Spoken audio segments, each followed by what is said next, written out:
magandang araw sa ating lahat. Andito ako at ako si Jazz and kasama ko si Boss Aaron at kasama ko rin si Karin Jay. At ngayon pag-uusapan natin ang patungkol sa panunupil at kalayaan sa pagpapahayag na pinamagatan namin na kalasag at tanikala. Ito ay patungkol sa freedom of speech o tinatawag nga natin kalayaan sa pagpapahayag ng ating nararamdaman. Sa tingin nyo, mayroon ba tayong kalayaan sa pagpapahayag ng ating mga sariling saloobin at opinion dito sa Pilipinas? Tara, pag-usapan natin. So ayun, sa palagay nyo ba, mayroon ba tayong kalayaan na magpahayag at maglahad ng ating mga sariling saloobin at opinion dito sa Pilipinas, ating bansa? Oo, pre, hindi lang sa Pilipinas. Kasi may ibang bansa na democratic country. Kumbaga, sila naglalahal ng Pangulo. Tapos naghahalal ng Pangulo. Sabay, syempre may mga kalayaan din sila. May mga karapatang pantao din sila na nakaano doon sa rules na yon. Yun lang naman. Sa'yo, Jazz. So sa akin, may karapatan ba na may kalayaan ba? May kalayaan ba na maglahad at magpahayag? So ayun, syempre meron tayong karapatan na bilang tao may karapatan tayo na maglahad o magpahayag ng nararamdaman sa kasalobin natin. So ang sagot ko dun is yes, may karapatan tayo. Pero based sa karapatan na yun, may boundaries kasi. Kung titingnan, may boundaries pa rin sa pagpapahayag. Kasi minsan nagkakaroon ng conflict sa pagpapahayag eh. Pero lahat naman tayo bilang tao, may karapatan tayong magpahayag. Kahit sino ka man, lahat tayo pwedeng magpahayag. Pero kung titingnan natin, is parang may boundaries pa rin kapag nagpahayag ka ngayon. Pwede kang magpahayag pero andun yung boundaries kasi nagkakaroon ng conflict. For example is nagpahayag ako ng nararamdaman ko and pwede yung i-counter argument ng iba and tingnan nila as iba or nagkakaroon sila ng ibang point of view sa sinabi ko. Pwedeng maging mabuting lesson sa kanila yon or pwedeng maging bad lesson or kung titingnan nila depende sa depende kung sino yung makaka-receive or same ba kami ng opinion sa nilahad ko or sinabi ko or hindi kami same. So, kung hindi kami same ng paniniwala, is pwede niyang i-counterpart yun or i-counter argument. Ayun. Ano ba? So, ayun lang. Parang lahat tayong tao is may karapatan tayong magpahayag ng nararamdaman. Pero, kung titingnan natin ngayon is parang may boundaries pa rin talaga. So, ayun lang. So, ba? Ako naman, dun nga yung example doon, yung LGBTQ nga. Yun nga yung sa mga gay, basta yung mga gay and lesbian, yung bisexual, dun yung papasok yung sinabi nga ni Jazz. Yun lang naman, syempre kasi sa ibang bansa, hindi naman legal yung mga ganon. Pero sa ibang bansa, may nagpapakasal na ganon, na same sex. Sa Thailand dapat pwede tayo. Same sex marriage. Yun lang naman. Nanonood ba kayo ng Senate hearing? Ayan. Grabe yung mga nangyayari ngayon. Ang daming lumalabas ng mga witnesses. Daming pinubunyag na katotohanan. Mga kasangkot sa flood control. Ayun, napansin ko lang na yung freedom of speech, gamit na gamit siya sa Senate hearing. Kumbaga, sa mga witness, parang mas pinipili nilang magsalita para sa bansa. Kahit alam nila na may consequences na halimbawa, hindi magiging safe yung pamilya nila or may threat sa buhay nila. Ganun. Ayun, dagdag ko lang ulit yung doon nga, yung mainit na usapin na yun. Syempre, may mga nagra-rally din. Bakit? Ang tanong doon, karapatan ba nilang mag-rally? Oo, karapatan nilang mag-rally kasi tax nila yun eh. Tax ng bayan yung ginamit doon sa kalokohan na yun. Tas, sa mga kurakot, syempre, karapatan mo din namang magsalita doon. Kumbaga, karapatan mong ilabas yung mga hinanaing mo. Yun lang naman. Yun. yun nga, sabi mo nga, yun, may karapatan yung mga nagrarally na magpahayag ng nararamdaman nila. Siyempre, ayun, bilang mamamayan, nagbabayad ng tax, is, siyempre, dapat mong questionin yung mga pumupunta yung mga government kung saan pumupunta yung tax na binabayad ng mamamayan. And, yun, siyempre, andun yung galit mo, yung inis mo sa kanila. And, karapatan mo bilang botante na bumoboto sa Pilipinas na ipahayag yung nararamdaman mo about sa nangyayari sa Pilipinas, sa bansa natin. So, ayun, may dadagdag ka ba? Hindi lang yun yung para sa Pilipinas, para sa buong mundo yun kasi karapatang pantao yun, karapatan ng lahat yun lang naman. Yun lang. Yun lang. Sorry, next question tayo. No? May nabasa kasi ako isang question dito sa isang comment. Sabi dito is, nararapat ba na magkaroon tayo ng freedom of speech o may karapatan ba tayo na magpahayag ng sa lobby natin? Ano bang masabi nila? Masabi ko doon, syempre, oo naman. Kasi nga nakalagay nga sa 1987 Constitution Bill na Section 3, Article 4 na walang batas ang makakapigil sa isang tao na magpahayag ng kanilang nararamdaman. Yun lang naman, pre. Ano naman sa'yo? So, okay naman siya, no? Para sa akin, as long as ginagamit ng tao yung kalayaan niya sa pagpapahayag at paglalahad ng kanyang saloobin, basta hindi sa masama, ganun. Gaya nga sa Senate hearing, kaya saludo sa mga politiko na Yung totoo, yung mga totoo. kung meron mong tapat na politiko na gagawin niya lahat para lang maisiwalat yung mga katotohanan, para lumabas yung katotohanan para sa bansa. Para sa saludo naman ako sa mga nag-rally, yung umulan, umaraw, nalaban sila sa gobyerno. Yung mga kurakot na gobyerno, yung mga kurakot na politician, naglalaban nila yung batas natin, yung batas ng tao. Kasi tayo, nagbabayad tayo ng tax, syempre. Pera natin yung ginagamit nila at pera natin yung ninanakaw nila. Kaya karapatan nila mag-rally. Karapatan nila. Sabi, panahon na para hindi matakot. Panahon na para hindi matakot. Mga mamamayan na yung kumikilos. Pero karapatan natin mag-rally, pero hindi natin karapatang manakit ng ibang tao. Yun lang naman. Yung mga police, tatrabaho lang sila. Tayo din nagpapasweldo doon. Kumbaga isipin mo, binabayaran natin sila ng tax, sabay sasaktan mo pa. Ginagawa lang nila yung trabaho nila. Ayun lang naman, sa'yo naman, Jazz. So, ayun nga yung sabi mo kanina, diba?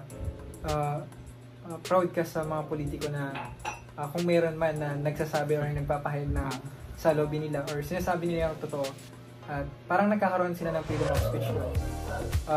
Yun, for example ngayon yung viral yung pinaka-viral ngayon na congressman si Kiko, diba? Congressman. So, si Kiko Barsaga. So, naging viral siya dahil sa inaano niya yung mga politicians, kumbaga ina-attack niya yung mga politicians.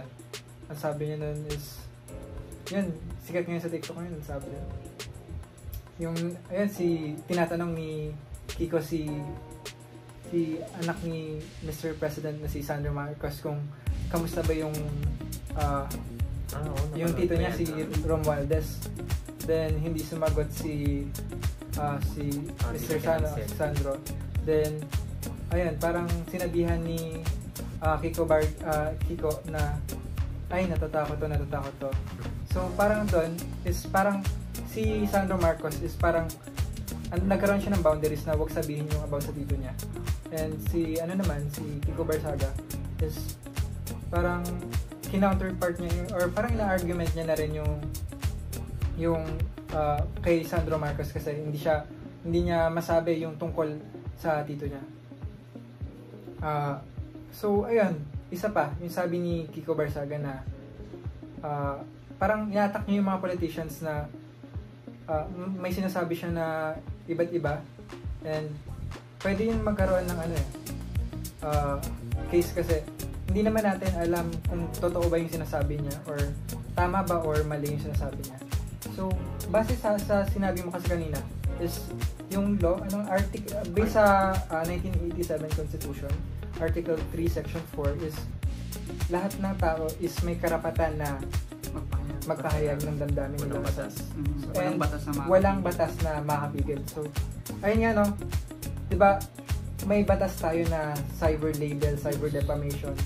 So, kung walang batas na makakapigil or makakapag, sa pag-express natin, so bakit mayroon na ganun na batas? Ikaw ba? Ano ba yung, sige, ikaw muna. Ano ba yung, pwede mong, ikaw muna, sige. Sige, Ano yung pwede mong i-contradict kung Oo bakit? nga, napaisip din ako doon sa tanong mong yun. Kasi syempre, may mga social media platforms tayo, katulad ng Facebook, na kung saan naglalabas tayo ng mga hinanaing natin. Kumbaga, nag-rant tayo sa social media, sinasabi natin yung mga kurakot, ganto, ganyan. Pero, makakasuhan tayo doon. Kasi nga, yun nga, doon nga papasok yung cyber libel. So, paano tayo paano nangyari na may constitution na ganun na, kumbaga, walang batas nga daw eh. Pero may social tawag dito, may mga label, kumbaga, cyber label, yun. Yun nga paano kaya yun, pre? Para sa akin, parang yun nga yung sabi mo, pinaka-boundary. Ayun, yung boundaries. Para hindi maabuso yung mga social Hindi, kasi ganito yun eh. Syempre, ako naman, magkakaroon talaga siya ng boundaries. Syempre, hindi naman natin alam kung tama ba or mali yung sinasabi natin sa isang tao. Kaya din nagkaroon ng law about sa cyber label or cyber defamation is para protektahan mo din yung protektahan mo yung sarili mo, kasi karapatan mo din na i-defend using the law yung sarili mo.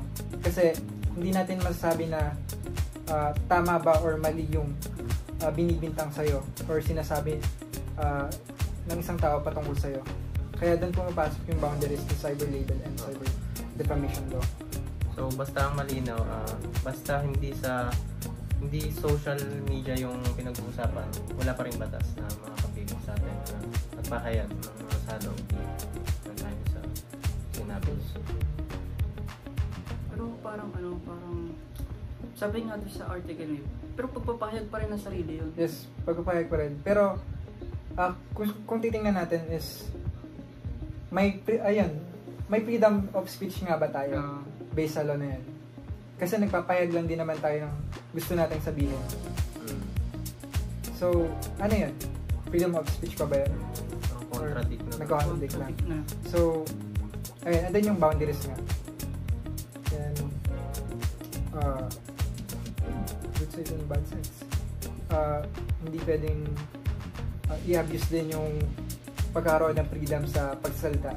Kasi, andun yung law na kaya nagkaroon ng law is para hindi ma-abuse yung freedom of speech natin, na hindi lahat is pwede kong sabihin sa isang tao. Ayun, gaya ng sinabi ko kanina na as long as hindi mo siya gagamitin sa masama or abusuhin, may karapatan ka na magsalita bilang isang tao. So, ayun lang. So, for next question. So, ayun next question. So, sabi dito is, may hangganan ba talaga yung pagpapahayag ng nararamdaman natin o sa loob? And bakit parang hindi pa rin ganap na mayroon tayong kalayaan kahit na mayroon tayong may freedom of speech tayo? Bakit parang nalilimitahan pa rin tayo magpahayag ng sa loob natin? Ikaw Sando, ano yung opinion o masasabi mo about that? So, para sa akin kasi, pag sinabing kalayaan, hindi porket malaya tayo, pwede na nating ipahayag lahat ng saloobin natin at opinion. Hindi man to sa politika o tungkol sa gobyerno, yung sa pangsarili natin, dapat hindi pa rin natin ibigay or ilahad yung mga impormasyon tungkol sa atin. Tsaka doon na papasok yung para sa safety and privacy natin. Tsaka doon pumapasok yung limitations. Kaya yun. Bago tayo dumating dun sa boundaries na yun, tanungin ko muna kayo, malaya nga ba talaga tayo? O nagpapakasasa lang tayo sa maliit na kalayaan na binibigay ng gobyerno? Diba? Isang malaking tanong yun. Enough na ba yun? Enough na ba yung binibigay nilang kalayaan sa atin? Nasasatisfy ba tayo sa kalayaan na binibigay nila sa atin? Yun lang naman. para sa akin kasi, yung kalayaan na yun is parang bare minimum lang. Kasi kung malaya ka talaga, walang batas na pipigil sa'yo eh. Di ba? In conclusion, wala talagang batas na pipigil sa'yo kung malaya ka. Yun lang naman. Pero in other countries naman na is malaya silang sabihin yung gusto nila. Yeah. And malaya silang magpahayag. So, ayun, sabi mo kanina is parang boundaries or parang nagkakaroon din kasi doon ng personal choices kung ipapahayag mo ba yung nararamdaman mo o hindi. Nasa sa'yo yun eh. Pwede mong sabihin yung opinion mo, pwede mo rin sabihin hindi. Ikaw yung mamili kung ipapahayag mo ba yung nararamdaman mo. So, with that, parang nagkakaroon ng parang conflict din sa sarili mo. Kasi minsan nagbe-base din tayo sa society and sa personal decisions natin kung sasabihin ba natin or hindi. Minsan iniisip natin sa kung ano yung sasabihin ng society about sa ipapahayag natin na nararamdaman natin. And minsan dahil doon is mas pinipili natin na wag na lang natin na sabihin or ipahayag yung nararamdaman natin. And andun din yung personal choices na gaya ng sabi mo is privacy. Yun, for privacy natin yun. Na mas better na wag natin nasabihin kasi for privacy na yun. So, ayun, doon pumapasok yung boundaries. So, ano pa yung pwede nangyari? Go. Ayun, doon naman sa boundaries. Alam naman natin yung mga boundaries natin bilang tao. So, wag na lang siguro tayong lumagpas doon. Yung sakto lang. Kumbaga, tamang timpla lang sa kape. Huwag tayong sasobra kasi nga masama ang sobra. Diba? Kapag sumobra ka, pag sumobra ka, syempre makukulong ka. May nakadikit na batas doon. Kuwari, lumabag ka sa batas, sumipol ka sa babae. Kahit sabihin mo pagpapahayag mo yun or freedom of expression mo yun, sumipol ka, dumaan na babae. Diba? May batas na dun eh. Yung kapag sinipulan mo siya, pwede kanyang no to catcall. Oh yes. No to catcall. Yun lang naman. Sa'yo, Brad. So yun, para sa akin may kasabihan nga na parang too much is bad. Parang ganun. Yan. So stick na lang tayo sa kung anong pwede nating ipahayag. Know your limit, tsaka ayun. So, know our boundaries. Ayun. So, ayun. For overall conclusion din ng topic natin is malaya tayong magpahayag ng nararamdaman natin. May freedom tayo para sabihin natin yung gusto nating iparating or sabihin na saloobin. But, andun yung boundaries nga. It's a matter of choice naman natin kung sasabihin natin or hindi. So, ayun. Doon nga pumapasok lahat yan. Know your limits and know your boundaries. So, that's all. So, ayun lang. So, thank you po. So, ito po yung aming podcast about sa panunupil sa kalayaan ng pagpapahayag. So, muli po ako si Boss J. Boss A. And ako naman po si Jazz. And ayun lang po. Thank you. Maraming salamat po. Peace you.